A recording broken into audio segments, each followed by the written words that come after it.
Hello guys, welcome to Dikshit tutorials, India's learning platform. तो guys, कल हमने नागरिक विद्रोह का पार्ट 2 खत्म कर लिया था। ठीक है, तो हमारा क्या था, अब जो हम आगे जो पढ़ने वाले हैं वो पढ़ने वाले हैं हम जातीय विद्रोह और किसान विद्रोह। ठीक है, ताकि मैंने पहले भी आपको बताया था, अभी भी बता रहा हूं कि 1857 की क्रांति के जो दीर्घकालिक कारण है ना, तो अहम कारण ये भी थे। जनजातीय आंदोलन, जन आंदोलन क्या थे, एक महत्वपूर्ण कारक सिद्ध हुए थे। ठीक है, क्योंकि 1857 की क्रांति जो थी वो एक दिन के वो नहीं थी, कि मोहताज नहीं थी, कि एक दिन का कोई भी कारण नहीं था। वो पिछली बार से जो कुछ समय से जो आ रहे थे उनका एक निचोड़ था 1857 की क्रांति। तो देखिए, कल हमने पढ़ा था नागरिक विद्रोह। नागरिक विद्रोह नारी विद्रोह को हमने पार्ट 2 में खत्म किया था, पार्ट फर्स्ट और पार्ट सेकंड। ठीक है, आज जो पढ़ने वाले हैं, आज हम पढ़ेंगे किसान आंदोलन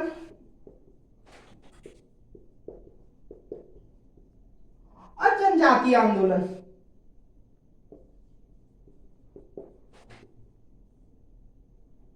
आंदोलन इन जनजातीय आंदोलन में भी मैं आपको बता दूं, हम इसको भी दो पार्ट्स में हम बाइफरकेट कर देंगे। पहला जो हम पढ़ेंगे वो पढ़ेंगे पूर्वोत्तर। पूर्वोत्तर में आदिवासी आंदोलन,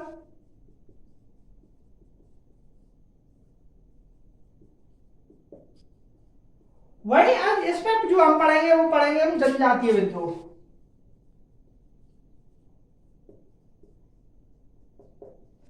तो अब हम जो शुरू करेंगे वो हम पहले करेंगे ये पूर्वोत्तर में आदिवासी आंदोलन। आज हमारी जो कोशिश रहेगी, आज हमारी कोशिश रहेगी किसान आंदोलन भी खत्म हो जाए, सभी जनजातीय आंदोलन भी खत्म हो जाए, जिससे कि कल हम एक ऐतिहासिक युद्ध की पृष्ठभूमि को हम पढ़ सकें। 1857 की क्रांति एक स्वतंत्रता आंदोलन, जो स्वतंत्रता संग्राम था, हम उसको पढ़ सके एक जोश के साथ, एक उत्साह के साथ, एक हर्षोल्लास के साथ। ठीक है, क्योंकि हमें क्या करना है, 1885 में कांग्रेस के गठन का भी हमें जल्द से जल्द क्या करनी है, हमने कोशिश करनी है। तो उसी आधार पर, उसी जोश के साथ, उसी जज्बे के साथ हमको पढ़ना है। तो गाइस, अब मैं आपको बता दूं, अब हम पढ़ते हैं पूर्वोत्तर में आदिवासी आंदोलन। तो सबसे पहले जो हम पढ़ेंगे वो पढ़ेंगे हम खासी विद्रोह। ठीक है, खासी विद्रोह का मैं आपको एक पृष्ठभूमि बता देता हूं। खासी विद्रोह, ठीक है, देखो खासी विद्रोह में बता दूं, देखो गारो और जयंतिया के जो बीच का क्षेत्र था, बीच का जो पहाड़ी क्षेत्र था, उस पर कौन कब्जा कर लेता, ईस्ट इंडिया कंपनी। अब ईस्ट इंडिया कंपनी इस पर पहाड़ी क्षेत्र पर क्या कर लेते हैं, पहाड़ी क्षेत्र पर कब्जा। अब इसके बाद क्या करता है कि इसके बाद क्या करता है, जो जो वो है ना, जो ब्रह्मपुत्र घाटी, तो सिलट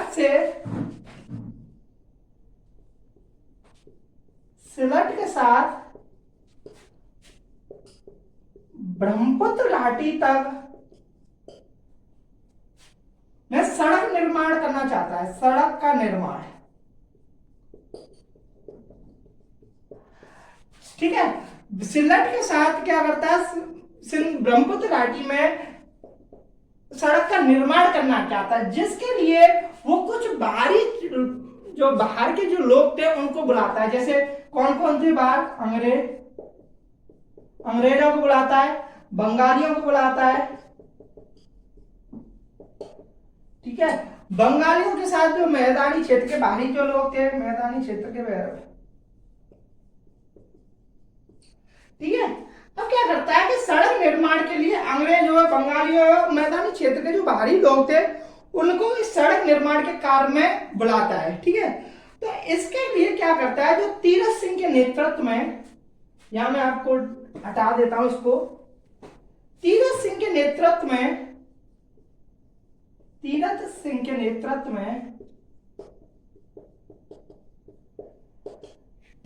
नेतृत्व में खासी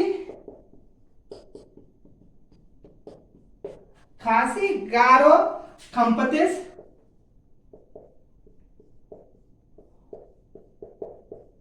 खम्पतिस और सिंगफोस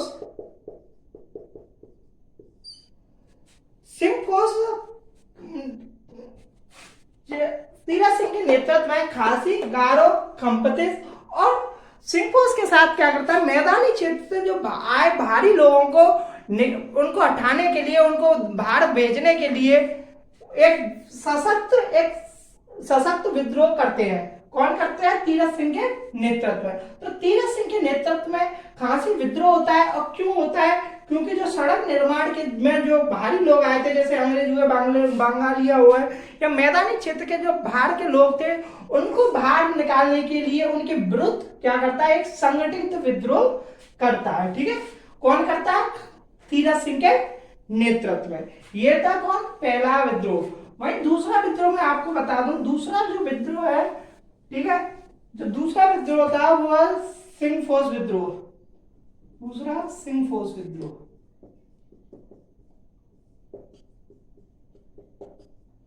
जो सिंगफोस विद्रोह है वो एक होता है 1830 में, एक होता है 1839 में और एक होता है 1849 में। जो 1849 में होता है वो निरांग के नेतृत्व में होता है। किसके नेतृत्व में होता है? निरांग फिदू के नेतृत्व में।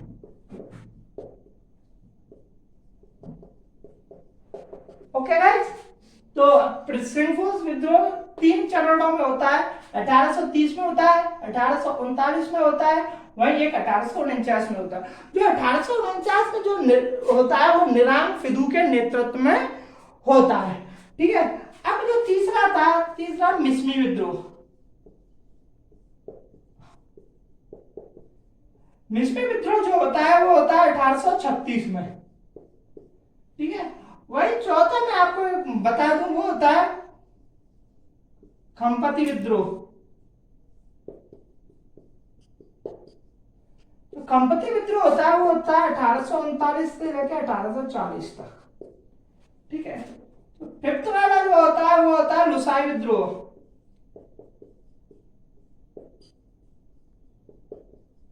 और जो लुसाई विद्रोह है वो होता है 1842 से लेकर 1844 तक।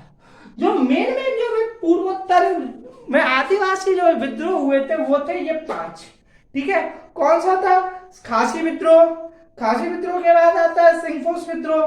सिंगफोस विद्रोह के बाद आता है मिस्मी विद्रोह। मिस्मी विद्रोह के बाद आता है खम्पति विद्रोह और खम्पति विद्रोह के बाद आता है लुसाई विद्रोह। ये क्या था, मैंने आपको एक सिस्टमैटिक रूप से मैंने आपको बता दिया ताकि आपको आगे समझने में कोई भी दिक्कत ना हो। अब इसके बाद हम जो पढ़ते हैं वो पढ़ते हैं जातीय विद्रोह। ठीक है, पूर्वोत्तर विद्रोह में इतना ही था। ठीक है, अब हम पढ़ते हैं जातीय विद्रोह। ठीक है, यहां मैं एक हेडिंग लिख देता हूं, जातीय विद्रोह।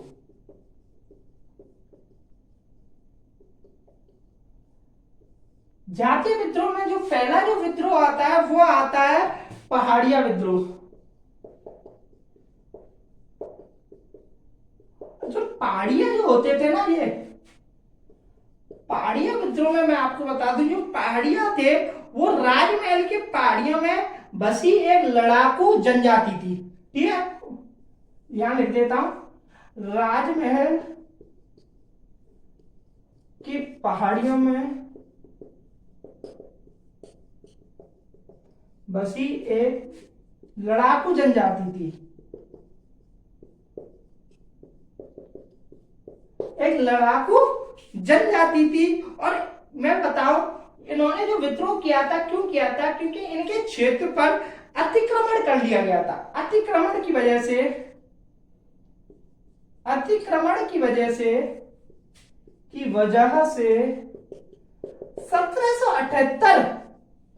1778 में सशस्त्र विद्रोह शुरू करते हैं। सशस्त्र विद्रोह शुरू करते हैं।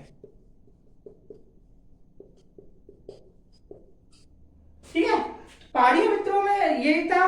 इसके बाद जो आता है दूसरा जो जातीय विद्रोह आता है वो आता है चुआड़ विद्रोह। देखो मैं सबसे पहले एक आपको एक बात बता दूं चुआर विद्रोह की। तो दूसरा आता है चुआर विद्रोह। चुआर विद्रोह, चुआर विद्रोह में सबसे पहले मैं बता दूं कुछ इतिहासकारों को चुआर शब्द अपमानजनक लगता है। क्या लिख देता हूं, ये बहुत मेन क्वेश्चन है गाइस, इसको ढंग से देखना। चुआर क्या है, कुछ इतिहासकारों को अपमानजनक शब्द लगता है, अपमानजनक शब्द लगता है।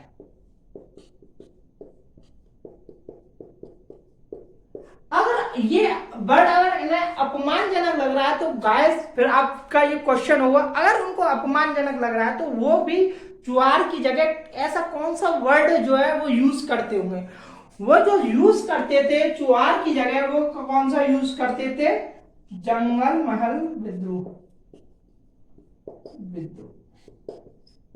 चुआर की जगह कौन सा करते थे, जंगल महल विद्रोह, जंगल महल का विद्रोह। ओके गाइस, ये जो चुआर विद्रोह में जो मेन जो क्वेश्चन बनता है वो यहां से बनेगा। और मोस्ट एक्सपेक्ट यहां मैं लिख देता हूं मोस्ट एक्सपेक्टेड क्वेश्चन। ठीक है, मोस्ट एक्सपेक्टेड क्वेश्चन ये था कि कुछ इतिहासकार इसको जंगल महल बोलते थे, जंगल महल का विद्रोह बोलते थे, क्योंकि कुछ इतिहासकारों को ये अपमानजनक शब्द लगता था। अब मैं आपको चुआर विद्रोह की बता दे रहा हूं कि एक जो विद्रोह हुआ था वो हुआ था 1766 से 1772। ठीक है, जो दूसरा होता है वो होता है 1798 में। 1798 में जो होता है वो होता है दुर्जन सिंह के नेतृत्व में, दुर्जन सिंह के नेतृत्व में। जो दुर्जन सिंह था वो रायपुर का जमींदार था,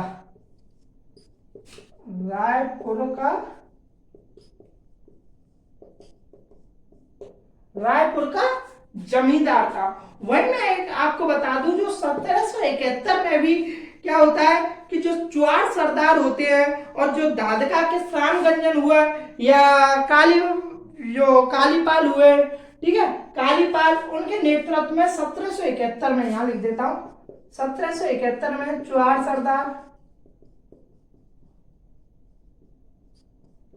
सरदारों के नेतृत्व में, ठीक है, और दादका के सामगंजन,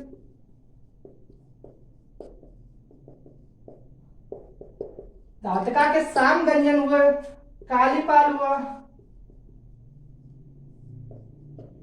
के नेतृत्व में क्या होता है 1771 में विद्रोह चलाया जाता है। ठीक है, एक और जो विद्रोह का जो नेतृत्व करता था वो था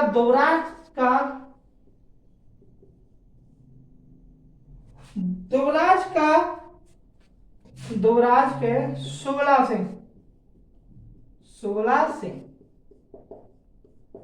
ठीक है, मैंने आपको बता दिया चुआर विद्रोह को कुछ इतिहास अपमानजनक मानते थे, जिसकी वजह से उन्होंने इसको क्या बोला, जंगल महल का विद्रोह बोला। भाई अगर दो चरणों में देखेंगे, एक होता है 1766 से लेके 1772 तक, वही दूसरा होता है 1798 में। 1771 में चुआर सरदार दादका के सामगंजन, कालीपाल और दुबराज के सुगला सिंह के नेतृत्व में विद्रोह होता है।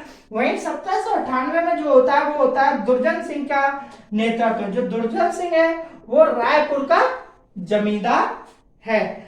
अब इसके बाद आता है कोल विद्रोह। जो कोल विद्रोह है वो 1831 में आता है, कोल विद्रोह। देखिए कोल विद्रोह में आपको बता दूं इसका जो नेतृत्व करता था वो कौन था, बुद्धो भगत। देखो तीसरा कौन था, तीसरा मैं आपको बता दूं कोल विद्रोह।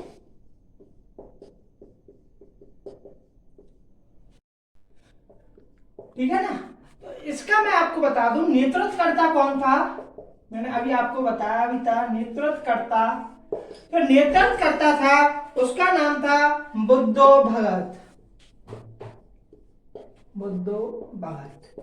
अब मैं आपको बता दूं ये कहां कहां पे हुए थे, ये हुए थे रांची, ठीक है, सिंहभूम, पलामू हजारीबाग एवं मानभूम के पश्चिमी क्षेत्र में, पश्चिमी क्षेत्र में। ठीक है, क्वेश्चन ये भी बनता है कि कोल विद्रोह कौन कौन से एरिया या कौन कौन से क्षेत्र में हुआ था। ठीक है, कभी क्वेश्चन बना नहीं है लेकिन मैंने आपको फिर भी बता देता हूं, क्योंकि एग्जाम का जो है दिन ब दिन क्या बदलता जा रहा है, ट्रेंड बदलता जा रहा है। तो मैं कुछ भी नहीं चाहता कि आपके एग्जाम पॉइंट ऑफ व्यू से मेरे कंटेंट से कोई भी बाहर आए या कुछ भी बाहर आए। ठीक है, मैं हमेशा यही कोशिश करता हूँ, 100% कोशिश करता हूँ कि मेरे कंटेंट से आए। और मैं इस बात के लिए मैं खुद आपको एक कमिटमेंट दे रहा हूं कि मेरे 10 में से 9 क्वेश्चन मेरे कंटेंट में से आएंगे, मेरे कंटेंट से कुछ भी बाहर नहीं जाएगा।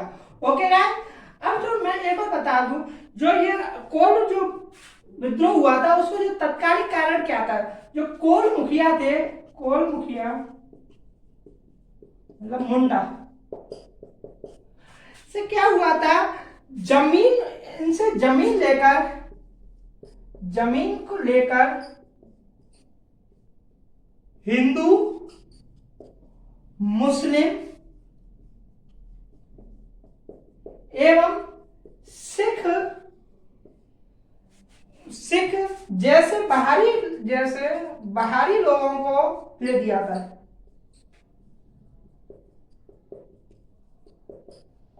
को दे दिया। जो कोल विद्रोह का जो तत्कालिक कारण वो था, जो कोल मुखिया थे उनसे जमीन को लेके जो हिंदू मुस्लिम और जो सिख थे, जो बाहरी लोग थे, हिंदू मुस्लिम सिख धर्म के जो भी बाहरी लोग थे उनको दे दिया था, जिससे कि क्या है, बुद्धो भगत के नेतृत्व में एक विद्रोह होता है। ओके गाइस, इसके बाद जो विद्रोह आता है वो आता है हो एवं मुंडा विद्रोह। हो एवं मुंडा विद्रोह की मैं आपको बता दूं, ये जो विद्रोह है वो 3 चरणों में होता है। ठीक है, जो अंतिम चरण में जो भी करता है, जो नेतृत्व करता है वो कौन है, बिरसा मुंडा।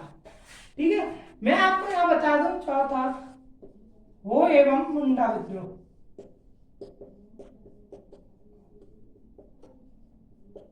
हो एवं मुंडा विद्रोह। ठीक है, हो एवं मुंडा विद्रोह की मैं बता दूं, जो पहला जो चरण आता है वो 1820 से लेकर 1822, जो दूसरा आता है वो आता है 1831 से 1837, वही जो तीसरा आता है वो आता है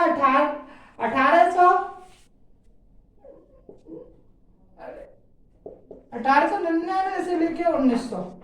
जो इसमें जो नेतृत्वकर्ता कौन होता है, बिरसा मुंडा।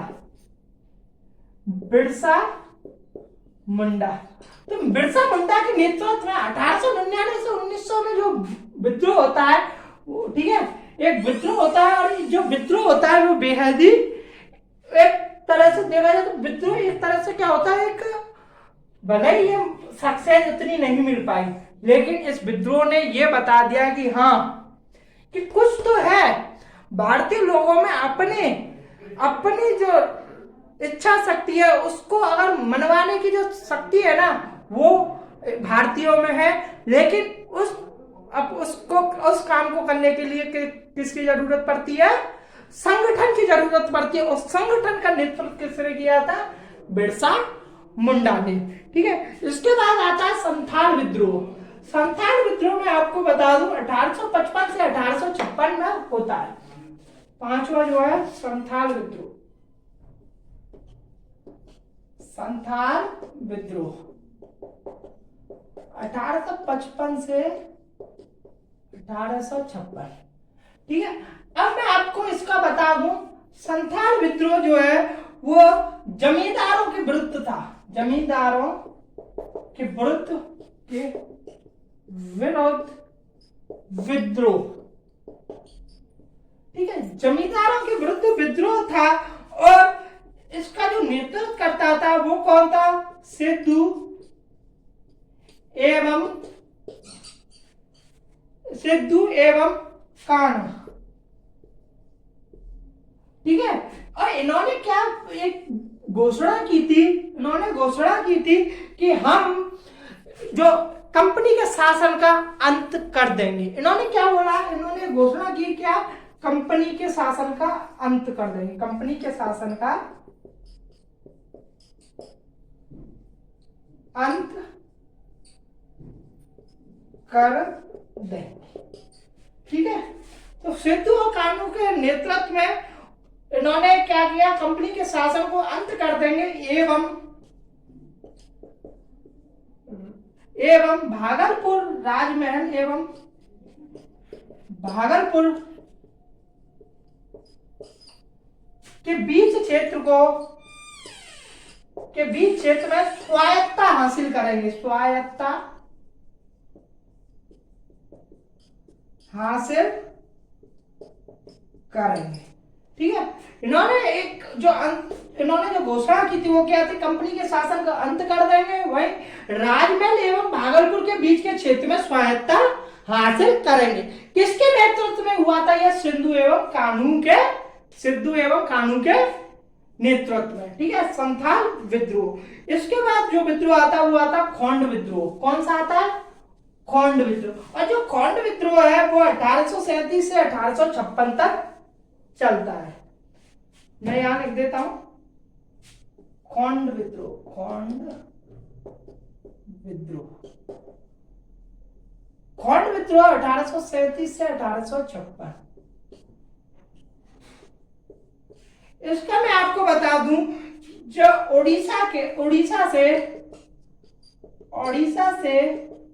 आंध्र प्रदेश के श्रीकाकुलम एवं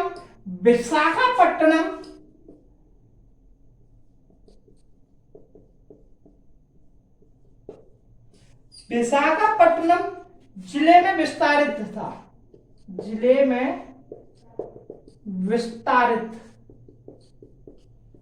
ठीक है, जिले में विस्तारित जो पहाड़ी क्षेत्र थे उनमें कंपनी के विरुद्ध क्या होता है, एक विद्रोह होता है। ठीक है, विशाखापट्टनम जिले में विस्तारित पहाड़ी क्षेत्र में कंपनी के विरुद्ध विद्रोह, और जो इसका जो नेतृत्व करता था वो कौन था, चक्र बिसोई। कौन था, चक्र बिसोई। अब मैं आपको बता दूं, इन्होंने 1914 में भी क्या किया था, इन्होंने एक पुनः विद्रोह किया था कि 1914 में उड़ीसा में पुनः विद्रोह किया था, पुनः विद्रोह। और इस विद्रोह में इनका लक्ष्य क्या था, जो इनका उद्देश्य था वो क्या था, विदेशी शासन का अंत कर देंगे एवं स्वायत्त सरकार हासिल करेंगे। तो ठीक है, यहां लिख देता हूं, विदेशी शासन का अंत एवं स्वायत्त सरकार का गठन।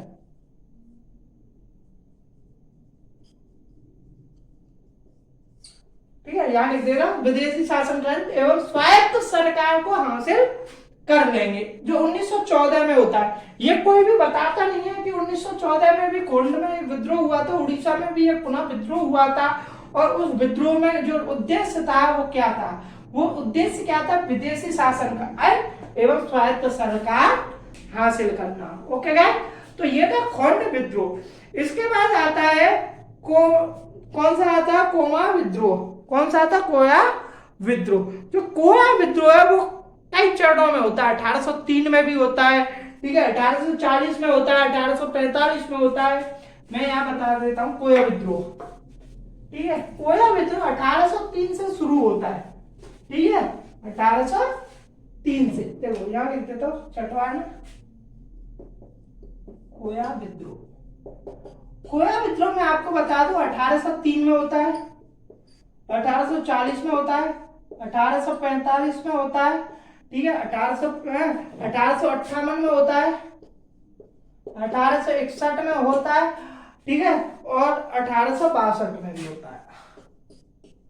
ठीक है, कोया विद्रोह 1 2 3 4 5 6 चरणों में होता है। 1803 से शुरू होता है, 1862 पर समाप्त होता है। और जो क्या होता है, देखो यहां पे बता दूं आपको, टोमा सोरा के नेतृत्व में, सोरा के नेतृत्व में पुनः 1879 से 80 में विद्रोह होता है। विद्रोह होता है। अब क्या होता है कि सारों की मृत्यु, मतलब टोमा सारो है ना, सोरा, टोमा सोरा। तो अब क्या होता है, सोरा की मृत्यु के बाद, सोरा की मृत्यु के बाद, ठीक है, 1886 में, 1886 में राजा अनंत रामैया, कौन सा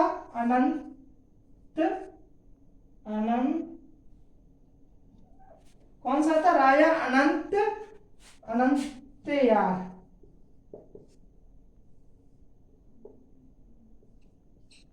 ठीक है। सोरा की मृत्यु के बाद 1886 में राजा अनंतयार ने विद्रोह का नेतृत्व किया।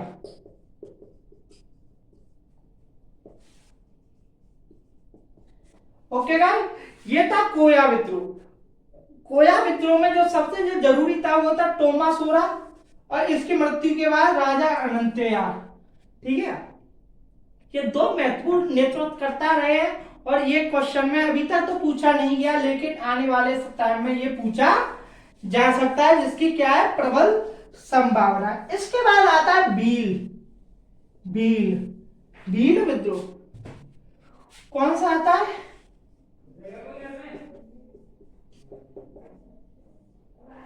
भील विद्रोह जो है वो 1817 से लेकर 1819, ठीक है, 1817 में 1819 में होता है। और जो होता है वो गोविंद गुरु, किसके में, गोविंद गुरु ने दक्षिण राजस्थान, ठीक है, दक्षिण राजस्थान के भीलों को संगठित किया।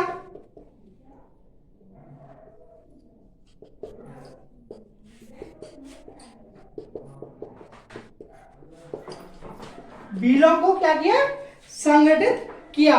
और क्या हुआ, 1913 तक भील राजा के लिए लड़ने में मदद भी की। 1913 तक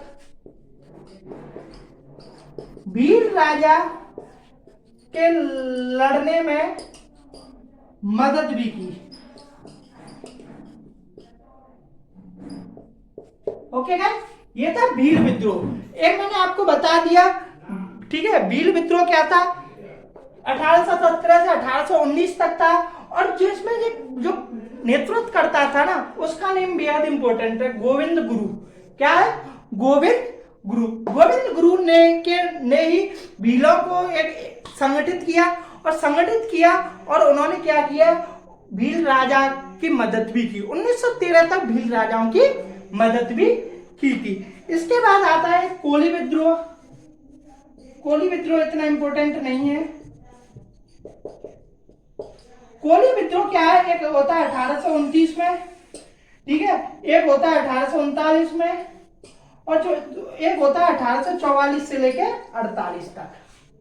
ठीक है, तो कोली विद्रोह 3 चरणों में होता है, 1829 में, 1839 में, और 1844 से लेकर 48 तक। ये थे हमारे जातीय आंदोलन। ठीक है, जो हमारे को हमने क्या कर लिया, पूर्वोत्तर से रिलेटेड जो भी जातीय आंदोलन थे वो भी हमने पढ़ लिए, जो और भी जातीय आंदोलन थे हमने वो भी पढ़ लिए।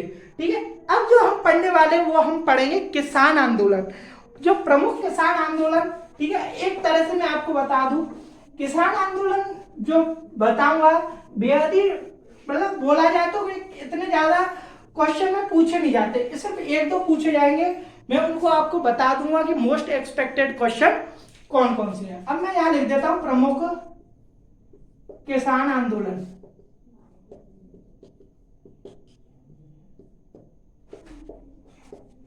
प्रमुख किसान आंदोलन में मैं आपको बता दूं, जो पहला था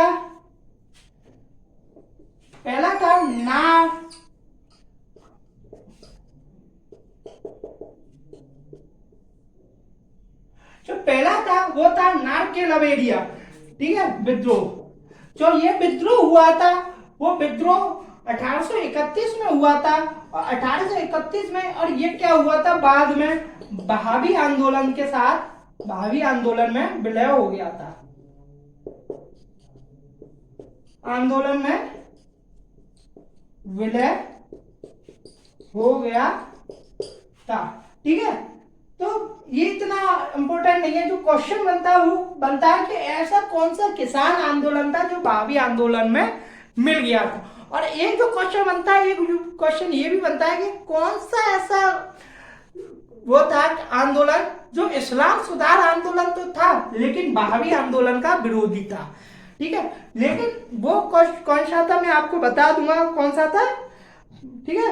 फरायजी विद्रोह था। मैं आगे पढ़ाऊंगा अभी कौन सा था फरायजी विद्रोह। लेकिन अभी जो मोस्ट एक्सपेक्टेड क्वेश्चन बनता है वो बनता है ये वाला, कि कौन सा जो प्रमुख किसान आंदोलन था जो बहावी आंदोलन में विलय हो गया था। तो कौन था नार के लवेरिया, ठीक है, ओके गाइस। जो दूसरा विद्रोह है वो है पागलपंथी विद्रोह। कौन सा था?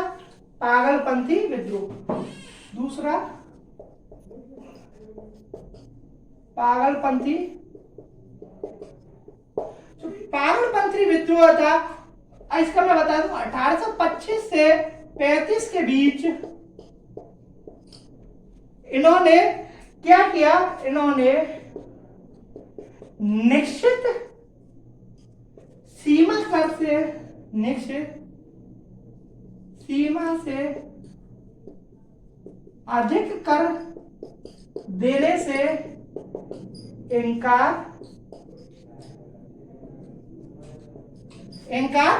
कर दिया। और इन्होंने क्या किया, जमींदारों के घर पर विद्रोह कर दिया, जमींदारों के घर पर आक्रमण कर दिया, जमींदारों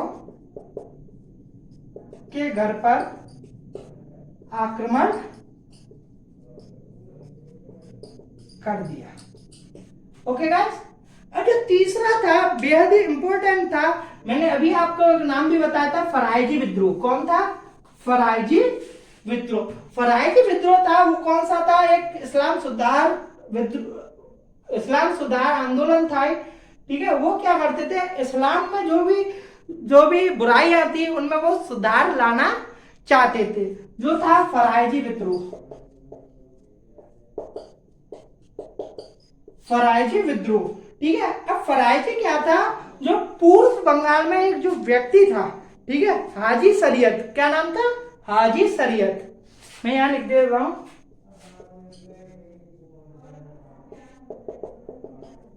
पूर्वी बंगाल फरीदपुर के कौन थे? हाजी शरीयत।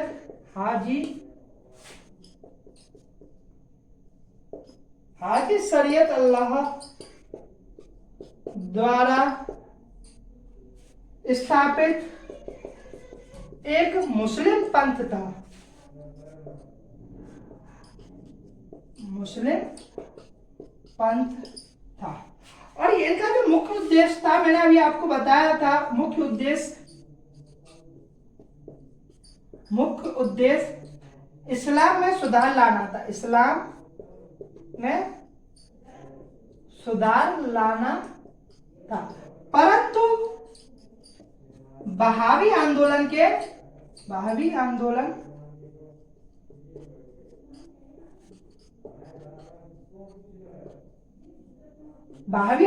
के विरोधी थे। अब मैं आपको बता दूं, जो शरीयतुल्लाह था, देखो मैंने यहां लिख दिया है शरीयत अल्लाह, ठीक है। जो शरीयत, इसको क्या बोलते हैं? शरीयतुल्लाह, ठीक है, ठीक है। तो जो शरीयतुल्लाह था और जो उसका पुत्र था मुहसिनुद्दीन, ठीक है, इन्होंने क्या किया था, इस आंदोलन का क्या किया था, नेतृत्व किया था। मैं आपको यहाँ नाम लिख देता हूं, शरीयतुल्लाह एवं मोइनुद्दीन। ठीक है,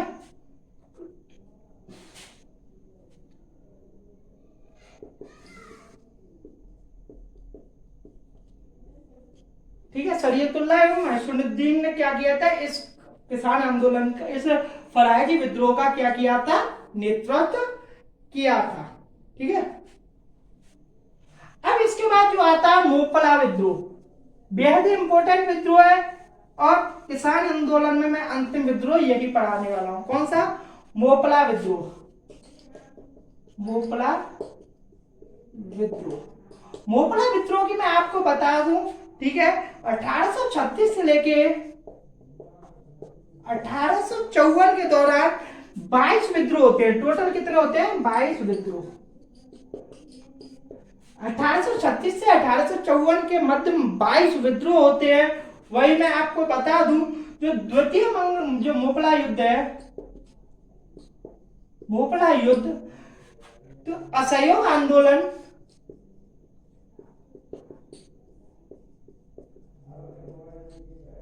असहयोग आंदोलन के दौरान खिलाफत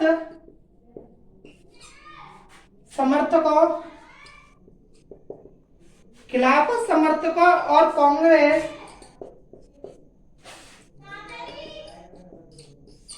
द्वारा संगठित मोपला के पश्चात हुआ। ठीक है क्या, तो मोपला विद्रोह 1836 से 1854 तक 22 विद्रोह होते हैं। वहीं द्वितीय मोपला युद्ध असहयोग आंदोलन के दौरान खिलाफत समर्थकों एवं कांग्रेस द्वारा संगठित मोपला के पश्चात हुआ था। तो गाइस, प्रमुख किसान आंदोलन भी हमने आज कंप्लीट कर लिए, वहीं आज हमने जनजातीय आंदोलन भी कंप्लीट कर लिए। तो कल से हम जो लेक्चर लेने वाले हैं वो हम लेने वाले हैं 1857 की क्रांति। कुछ इतिहासकार इसे क्या मानते हैं, प्रथम स्वतंत्रता आंदोलन भी बोलते हैं। तो गाइस, कल से हम जो एक नए पड़ाव में पार करने वाले हैं। ठीक है, मैंने आपको जो बाइफरकेशन बताई थी, उस बाइफरकेशन के तीसरे चरण में हम पहुंचने वाले हैं। तो गाइस, इस सेशन को ज्यादा से ज्यादा शेयर करें, लाइक करें और चैनल को सब्सक्राइब करें। जय हिंद, जय भारत।